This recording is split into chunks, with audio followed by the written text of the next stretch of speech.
the nation's leading all-time goal scorer, no longer with Cornell, had a great rookie year. And then for Penn State, Matt Trainer, the fellow first rounder in the PLL. Right now at midfield, it's Colby Baldwin and Jack Cascadden. 60 degrees, partly cloudy here at Panzer Stadium, and this game is underway. And we have one thing to look forward to for certain in this contest. 3 face-off athletes that love to score goals as well. Into a smart offensive shot, leads to a 1-0 lead. Matthew Tolley hung out to drive on that one. Baldwin scoops up the ensuing draw, and the Nittany Lions will look to go play make it, take it lacrosse, similar to how they played last week against Yale. On that matchup, Lehman drew the shorty. We got a beautiful mid-60s day. As of right now, weather forecast has hail coming in about 6 p.m. Should be well clear, but something to keep note as this one gets later. Skies may go a little gray and gloomy at times. You never know in this part of the country. Anything can happen. Penn State picked up the draw. That time it was Reid Gills. Here's another look at Ferrone sweeping across the top of the box, getting that year, and then into the NCAA semifinal match. Big Red got its revenge on its way to becoming national champion. So both these teams can feel the pressure against one another. Both these teams really want this win. Of course, last year, a lot of top teams in the nation playing around. And a lot of marquee matchups going on, not just earlier today, not just right now, but even in the later slate of games. Really fun Saturday of college lacrosse today. Happy you're joining alongside us on Big Ten Plus. Cornell wins the face-off, but instead does what Cornell's been looking to do all day, which is take a shot from that high danger area. Penn State's close defenders just been a little more active in the lanes, and all blue and white so far on this sunny afternoon. At some point, something will get. These are hiding, and finally finds the back of the net after his second fantastic chance. We're not even done with the first quarter. Penn State 6 on the board. Funnily enough, John King was a defensive back in high school football, and you see it pay off right there. Skip past Lehman, looking for Leary, the 6'4" D midi. That goals here this afternoon have been assisted. Quite the offensive showing from these Nittany Lions to start the game. 5 different goal scorers so far in this contest. We hit 12 last week. Will Costin factored in. Second goal scorer with at least 2 tallies. Looking to have another big day from another big-time player in the absence of Hunter Aquino. A hold called on Penn State. Cornell awarded possession. But my goodness, I mean, right now, it's all Penn State. Step down, fire. That Hawkins has that tendency to drop his stick, drop his hips, very able to attack that top crossbar. That's where you're going to find a little bit more success against this freshman. So finally, the bleeding stops, even for just a moment, for the Big Red. It's been one of those games so far to start. Can't really chalk it. Drills along the wall just to be able to get those quick passes out. Penn State showing some teeth in this one. Definitely not the start to the season they envisioned, but right now showing that it's not about how you start, it's about how you play in the moment. Penn State wins the ensuing draw, the 13. Keenan comes in right there to hit the Cornell player well out of the way, as that one could have been a little bit of danger for Hawkins. Penn State, as you've alluded to already, feels like one of those days that they can do absolutely no wrong. 6 of the 10 goals for the Nittany Lions. On his save when he doesn't know where to go with it, so definitely going to want that one back, but still, when it's only the second goal you've allowed this afternoon, hard to feel too sorry for yourself. Cascadden just weight roomed Colby Baldwin on that draw.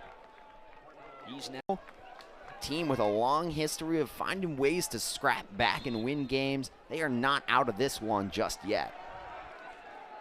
We're going to have to strap on the hard hats and really play with a lot of nails and try and work their way back into this contest. Charlie Box handing off to Firth off that open. To get something going in Penn State, just need to have the conversation of we have the lead, but don't get complacent.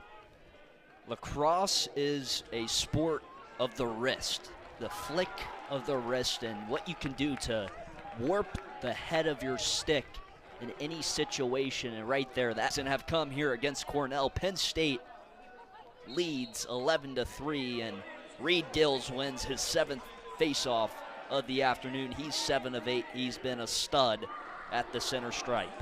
A lot of credit needs to come immediately to Roman, one of the many brothers we talk about on this squad. One he's going to certainly take advantage of right now. Penn State only up 7 now. That time it was Keenan who slid to try and play help defense on Luzzy. Ross was late on the 2 slide. First, second of the game, 14th of the season, as Baldwin wins the history books. Fantastic day for number 4 so far.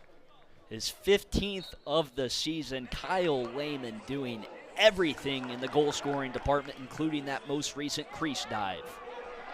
Roman DeBartolomeo couldn't pick up as he was checked by the heavy 220-pound Jack Cascadden. A good job by the face-off athlete to force the turnover after the face-off was won by the Nittany Lions. Meaning there is not a single angle he is physically incapable of seeing nor shooting from. Makes him a fantastic offensive option, and once this Penn State line can get to full health with Aquino, with Matthews, and now Lehman showing off just what he can do, it's hard to not think about put your hips into it. But still, just the pinpoint accuracy of that one more than anything else, able to get Penn State to 2 handfuls of goals on their lead. Cascadden, a false start on the face-off. He can't take the next draw for Cornell. Penn State looking to make it an 11-goal lead. Last week against Yale, Penn blades earlier. Should he get one more, it'll tie him for the 8th all-time in goals scored in one game. Puts him up there with Schrader, O'Keefe, Malone, and last year twice done by Matt Traynor. Definitely some welcome company for the junior. For Cornell would, I know a lot of Cornell fans good at math, need to square their amount of goals to match what Penn State's done right now. This has been an onslaught by the Nittany Lions. That will be the extent of the math we do here in the broadcast. I'm all done. Yeah, it's spring break for us. Connor Busick on the other end for Cornell. You already said you've got to take some moral victories. You're well on your way to losing your 2nd straight week in a row as Lehman steps into one blocked out front. Gills picked 17 goals assisted, but looking through the numbers, there's a simple one. Ground balls, Cornell 19 to Penn State's 38. I know we promised no more math. That is double the amount of ground balls Penn State has gotten over Cornell up to this point. That'll give it 20 there with a nifty little behind-the-back maneuver. Penn State just played the hustle game all day long. Penn State, their highest scoring contest this season, topping last week against Yale.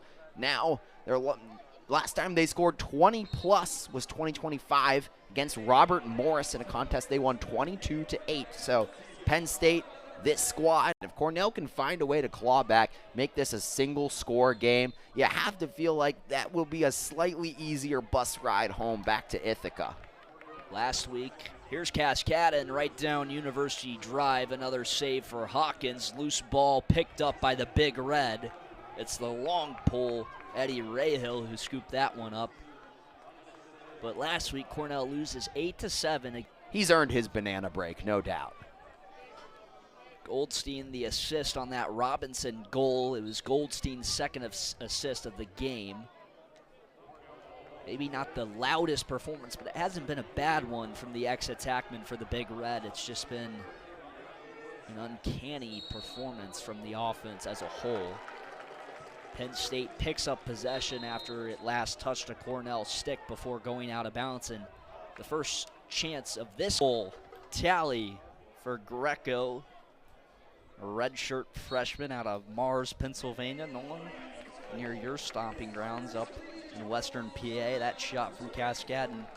Fakes were being thrown. Maybe go give your goaltender a bit of a hand, but still, Penn State holds over a double-digit lead, just a dozen. Penn State, if they can get it to 20, can make it that Baker's dozen lead. It'll be the first time this season they've eclipsed 20 goals.